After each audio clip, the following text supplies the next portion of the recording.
Assalamualaikum warahmatullahi wabarakatuh. Perkenalkan, nama saya Junafa Ida Rahma dari kelas 11 MIPA 5 presensi 16. Di sini saya akan mempresentasikan prinsip dan praktik ekonomi Islam. A. Pengertian muamalah. Menurut KBBI, muamalah adalah hal-hal yang termasuk urusan kemasyarakatan, pergaulan, perdata, dan sebagainya. Menurut fikih Islam, berarti tukar menukar barang atau sesuatu yang memberi manfaat dengan cara yang ditempuhnya, seperti jual beli, sewa menyewa, upah mengupah, pinjam meminjam, urusan bercocok tanam, berserikat, dan usaha lainnya. Dalam ini Islam melarang beberapa hal.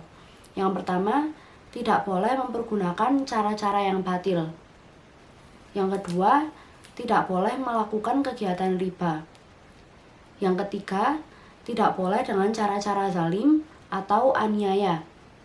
Yang keempat, tidak boleh mempermainkan takaran, timbangan, kualitas, dan kehalalan. Yang kelima, tidak boleh dengan cara-cara spekulasi atau berjudi. Yang keenam, tidak boleh melakukan transaksi jual beli barang haram. B. Macam-macam muamalah. Yang pertama, jual beli. Menurut syariat agama, jual beli ialah kesepakatan tukar-menukar benda untuk memiliki benda tersebut selamanya. Apabila jual beli menyangkut suatu barang yang sangat besar nilainya dan agar tidak terjadi kekurangan di belakang hari, Al-Quran menyarankan agar dicatat dan ada saksi. A. Syarat-syarat jual beli. Pertama, penjual dan pembeli haruslah A. Baligh, berakal sehat, atas kehendak sendiri. Yang kedua, uang dan barangnya haruslah pertama halal, kedua bermanfaat, ketiga keadaan barang dapat diserah terimakan, keempat keadaan barang diketahui oleh penjual dan pembeli, kelima milik sendiri. Ketiga, ijab qabul. Penjual berkata, "Saya jual barang ini dengan harga sekian." Lalu pembeli menjawab, "Baiklah, saya beli." Dengan demikian berarti jual beli itu berlangsung suka sama suka. B. Khiyar. Pertama, pengertian khiyar. Khiyar adalah bebas memutuskan antara meneruskan jual beli atau membatalkannya. 2. Macam-macam khiyar. Yang pertama, khiyar majelis adalah selama penjual dan pembeli masih berada di tempat berlangsungnya transaksi atau tawar-menawar. B. Khiyar syarat adalah khiyar yang dijadikan syarat dalam jual beli. C.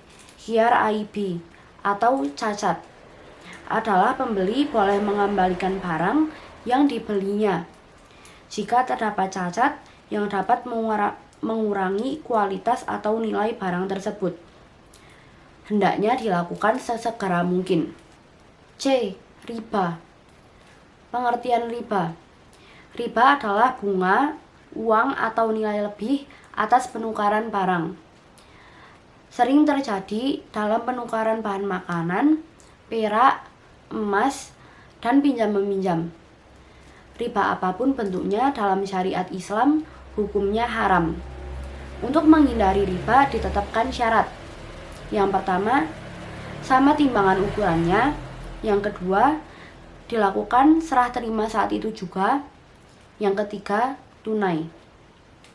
Macam-macam riba, yaitu ada 4. Yang pertama, riba fadli. Adalah pertukaran barang sejenis yang tidak sama timbangannya.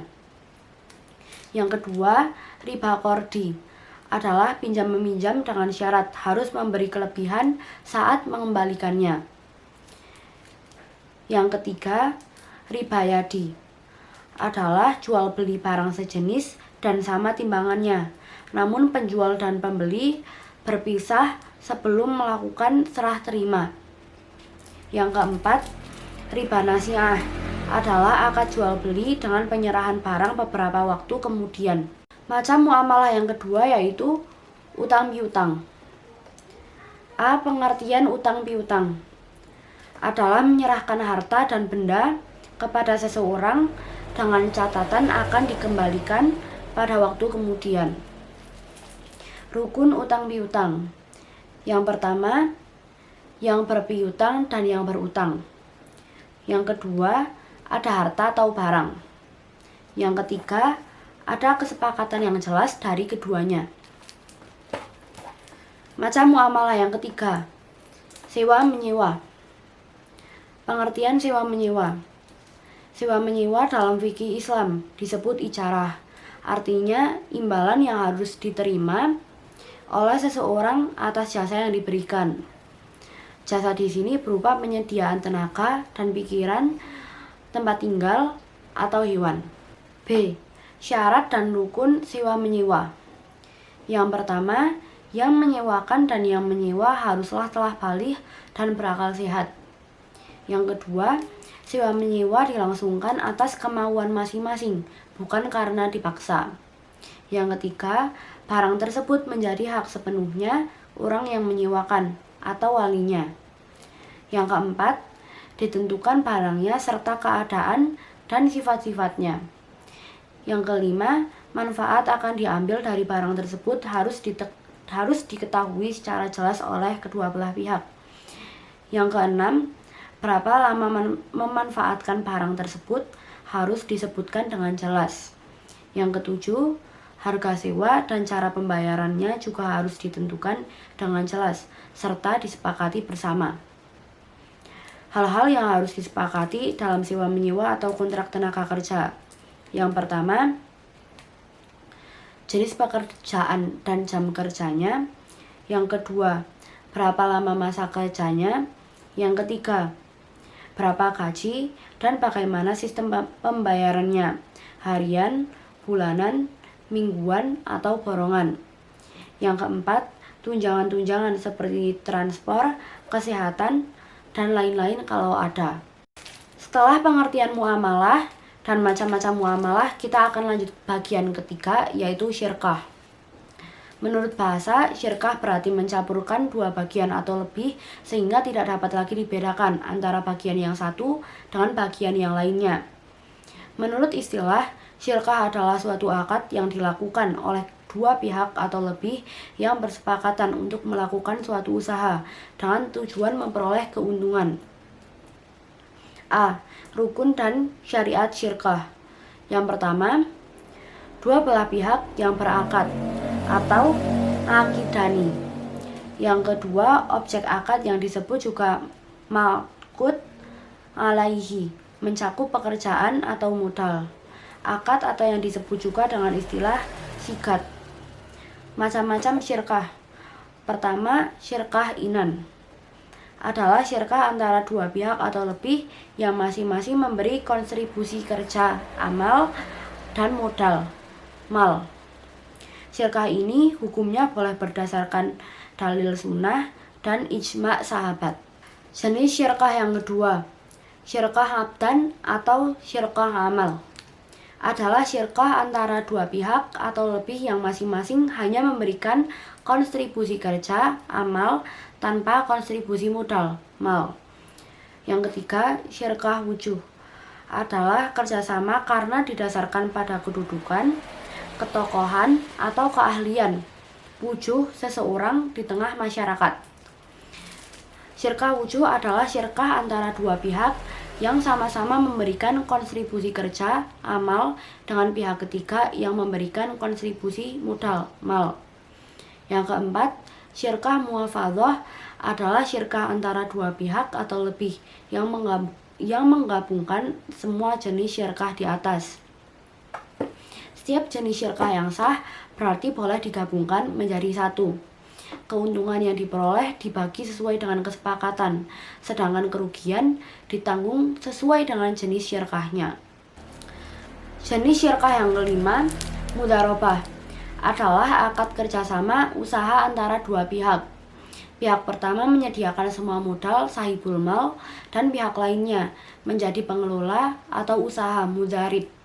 Keuntungan usaha secara mudharabah dibagi menurut kesepakatan yang dituangkan dalam kontrak.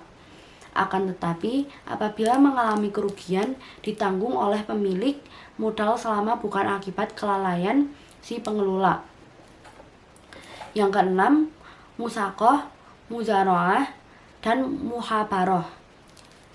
Yang pertama, musaqah. Musaqah adalah kerjasama antara pemilik kebun dan petani. Pemilik kebun menyerahkan kepada petani agar dipelihara dan hasil panennya nanti akan dibagi dua menurut persentase yang akan ditentukan pada waktu akad. Yang kedua, muzaraah dan muhabaroh. Muzaraah adalah kerjasama dalam bidang pertanian antara pemilik lahan dan petani penggarap. Dalam kerjasama ini, benih tanaman berasal dari petani. Muhabaroh ialah kerjasama dalam bidang pertanian antara pemilik lahan dan petani penggarap.